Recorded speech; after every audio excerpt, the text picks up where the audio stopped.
ओम नमः सिद्धेभ्यः ओम नमः सिद्धेभ्यः ओम नमः सिद्धेभ्यः। इंद्रियं मोक्ष सुख करते सदा प्रदान, रोग शोक मद सब हरें वीरनाथ भगवान, वीरनाथ भगवान। बोले महावीर भगवान की जय। आचार्य सकल कीर्ति महाराज की जय। आचार्य गुरुदेव भगवान श्री विद्यासागर जी महाराज की जय। बंधो, हमने पहली कथा में सुना था कि वह सिंह मुनिराज का संबोधन प्राप्त करके स्वर्ग को प्राप्त हुआ था और सौधर्म नाम के प्रथम स्वर्ग में महान रिद्धिधारी सिंह केतु नाम का देव हुआ था और वह वहाँ पर 2 सागर की आयु पूर्ण की थी और पूर्ण आयु भोगने के बाद उसका जन्म धातकी खंड के पूर्व विदेह में मंगलवती नाम का एक देश है। उसके मध्य भाग में विजयात पर्वत है। यह पर्वत 200 कोस ऊंचा है। उसकी उत्तर श्रेणी में कनकप्रभ नाम का एक बड़ा ही रमणीक नगर है। वहाँ विद्याधरों का राजा कनकपुंग राज्य करता था। उसकी रानी का नाम कनकमाला था। सिंह केतु नाम का एक वह जो देव था वह स्वर्ग से चढ़कर उसी कनकमाला रानी के गर्भ में स्वर्ण की कांति के समान कनकोज्ज्वल नाम का पुत्र हुआ। राजा कनकपुंग ने पुत्र उत्पन्न होने के आनंद में, खुशी में जैन धर्म की प्रभावना के साथ साथ जैन मंदिर में जाकर पंचकर्णक की पूजा बड़ी भक्ति के साथ की। इसके पश्चात उसने दान आदि से बंधु सज्जनों तथा दीन दुखियों आदि को संतुष्ट करके नृत्य गीत से जन्मोत्सव मनाया। वह रूपवान बालक द्वितीया के चंद्रमा की भांति क्रम क्रम से बढ़ने लगा। वह बालक दुग्धपान, वस्त्र, अलंकार आदि परिधान आदि बाल सुलभ कार्यों से सबको प्रसन्न किया करता था।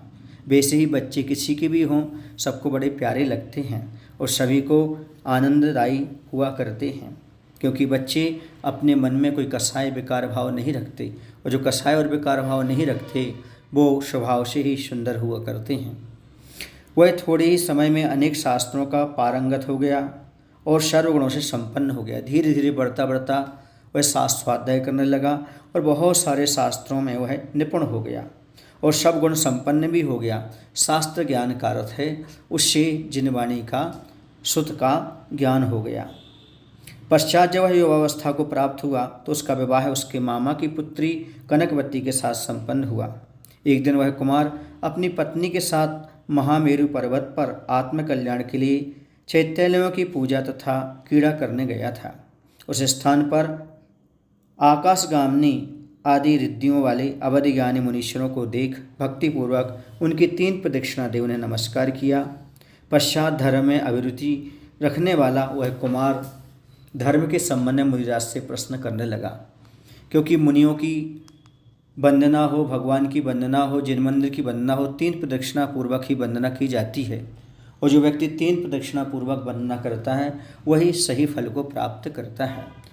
इसने भी 3 प्रदक्षिणा दे करके मुनिराज की वंदना करके उसने धर्म के संबंध में मुनिराजों से अपनी शंका व्यक्त की।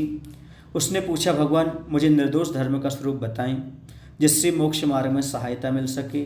कुमार के वचनों को श्रवण कर मुनि महाराज ने कहा, हे बुद्धिमान, तू एकाग्र मन से सुन, मैं तुझे धर्म का स्वरूप बतलाता हूँ। जो संसार समुद्र में डूबते हुए जीवों का उद्धार कर मोक्ष स्थान पर ले जाए अथवा उसे तीनों जगत का स्वामी बनावे उसे धर्म कहते हैं। अर्थात जो उत्तम सुख में ले जाए वस्तुतः धर्म वह है जिससे इस भाव में संपदाओं की प्राप्ति और मनोकामनाओं की पूर्ति होती है तथा दुख आदि भयानक आपत्तियों का सर्वथा नाश होता है। केवल यही नहीं, धर्म से तीनों लोकों में प्रशंसा होती है और परभव में राज्य आदि की विभूति, सर्वासिद्धि पद, तीर्थंकर पद, बलभद्र चक्रवर्ती आदि पदों की प्राप्ति सुलभ होती है। जिसका उपदेश केवल भगवान ने दिया है, जो अहिंसा स्वरूप और निष्पाप है, वही धर्म है, दूसरा कोई भी धर्म नहीं है।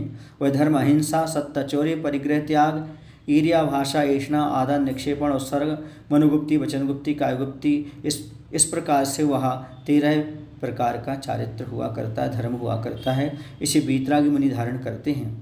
अथवा उत्तम क्षमा आदि स्वरूप 10 परम धर्म को मोह इंद्रिय रूपी चोरों को परास्त करने के लिए उदाहरण करते हैं। अतः ही बुद्धिमान तो मुनि धर्म को धारण कर और कुमार अवस्था में ही शीघ्र कामादि शत्रुओं को तपरूपी खड्ग से मार, सदा चित्त में धर्म का ध्यान कर, धर्म से अपने को शोभायमान कर।